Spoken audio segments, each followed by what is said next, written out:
Assalamu alaikum guys. Today I am going to start my YouTube channel. My name is Gulroh and I am a mathematician. मैं पिछले 6 सालों से teaching profession में हूँ। बच्चों को मैथ्स पढ़ाती हूँ, सिखाती हूँ और बहुत कुछ उनसे सीखती भी हूँ। सीखने का अमल तो सारी ज़िंदगी साथ साथ चलता ही रहता है। तो मैंने आज सोचा कि क्यों ना आपको भी कुछ सिखाया जाए और आप लोगों से भी कुछ सीखा जाए। बेसिकली नॉलेज तो ऐसी चीज़ है कि इसको जितना फैलाया जाए, बढ़ाया जाए, वो ये आपके अंदर उतना ही खुद ब खुद बढ़ता जाता है और खुद ब खुद आप में ये जज़्बा पैदा होता जाता है कि आप मज़ीद जो है वो नॉलेज गेन करें और मज़ीद सीखें। हम में से बहुत से लोग टीचिंग करते होंगे, टीचिंग प्रोफेशन में होंगे, या कुछ लोग घरों में जो पेरेंट्स हैं वो अपने बच्चों को पढ़ाते होंगे। लेकिन सिर्फ पढ़ाना ही बड़ी बात नहीं होती। एक बच्चे को उसके लेवल पे जाकर पढ़ाना, ये एक उस्ताद की कामयाबी की बात है। तो हमें जो छोटे बच्चे हैं या छोटी क्लासेस में हैं जो बच्चे, उनको उनके लेवल पे जाकर बच्चे बनकर समझाना पड़ता है। उनके साथ उस लेवल पे जाके इस चीज़ को देखना पड़ता है कि उनका कैलिबर कितना है। तो उनके कैलिबर के अकॉर्डिंग हमें उनको वो चीज़ समझानी पड़ती है। और जब बच्चे को वो चीज़ समझ में आ जाती है तो इसी में टीचर को खुशी महसूस होती है और टीचर की भी कामयाबी इसी चीज़ में होती है कि उस बच्चे को समझाने में कामयाब हो गए। तो आज मेरे पास ये 7th क्लास की new countdown 3rd edition Oxford की बुक पढ़ी नज़र आई। तो मैंने सोचा कि क्यों ना हम इसी से स्टार्ट लेते हैं।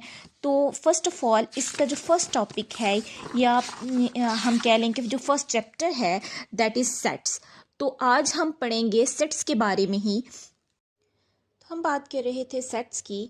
तो a set is a group और a collection of well defined and distinct objects. Basically set जो है वो क्या है, एक ग्रुप है या कलेक्शन है, यानी कि ज़्यादा चीज़ों की कलेक्शन को हम एक ग्रुप कहेंगे। लेकिन उस ग्रुप में या उस कलेक्शन में जितने भी एलिमेंट्स हैं या मेंबर्स हैं, उनको वेल डिफाइंड और डिस्टिंक्ट यानी कि सेम होना चाहिए। डिस्टिंक्ट से तो मुराद है कि मतलब अगर इंसानों की हम बात कर रहे हैं तो वो इंसान होने चाहिए। अगर किसी बेजान चीज़, यानी कि अगर हम बुक्स की बात कर रहे हैं तो वो बुक्स की कलेक्शन होनी चाहिए। अगर नोटबुक्स की कलेक्शन की बात कर रहे हैं तो वो नोटबुक्स की कलेक्शन होनी चाहिए। तो वेल डिफाइंड का क्या मतलब है? बेसिकली अगर मैं कहती हूँ, ये मैं आपको एक एग्जांपल के थ्रू समझाना चाहूँगी कि जैसे कि एक हम कह लें कि इंटरेस्टिंग कार्टून्स, हम बात करते हैं इंटरेस्टिंग कार्टून्स की। आप लोगों के ख्याल में क्या इंटरेस्टिंग कार्टून्स का एक सेट हो सकता है? नहीं, ये वेल डिफाइंड नहीं है। वेल डिफाइंड मीन्स कि ये इसमें हम ये नहीं बता सकते कि किस इंसान के क्या फ़ेवरेट कार्टून्स हो सकते हैं। आपके कुछ फ़ेवरेट कार्टून्स अलग अलग होंगे, आपके बच्चों के लिए फ़ेवरेट कार्टून्स अलग होंगे, मेरे लिए फ़ेवरेट कार्टून्स अलग हो सकते हैं, आपके दोस्तों के लिए फ़ेवरेट कार्टून्स अलग हो सकते हैं। तो ये वेल डिफाइंड नहीं है, यानी कि हमें इससे क्लियरली डिफाइंड नहीं है, ये कि हमें क्लियर समझ नहीं आ रहा कि ये बेसिकली किन कार्टून्स की बात हो रही है। तो सेट्स में हमेशा वो कलेक्शन आएगी जो कि हमारे पास वेल डिफाइंड हो और डिस्टिंक्ट हो। अब हम अगर इसके एग्जांपल्स की बात करें, एग्जाम्पल में set of natural number, set of all English alphabets and बहुत सारे और सेट्स आ सकते हैं।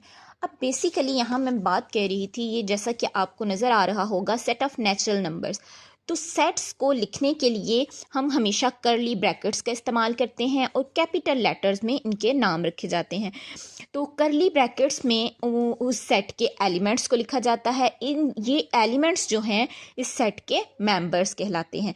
और इन एलिमेंट्स को अगर हम लिखें 1 2 3, तो ये सिंबल बिलोंग्स का यूज़ करते हैं कि ये सेट ए से बिलोंग करते हैं। कोई से भी एलिमेंट्स जो हम इस सेट में मौजूद हैं उनको हम लिख सकते हैं कि ये इस सेट से बिलोंग करते हैं।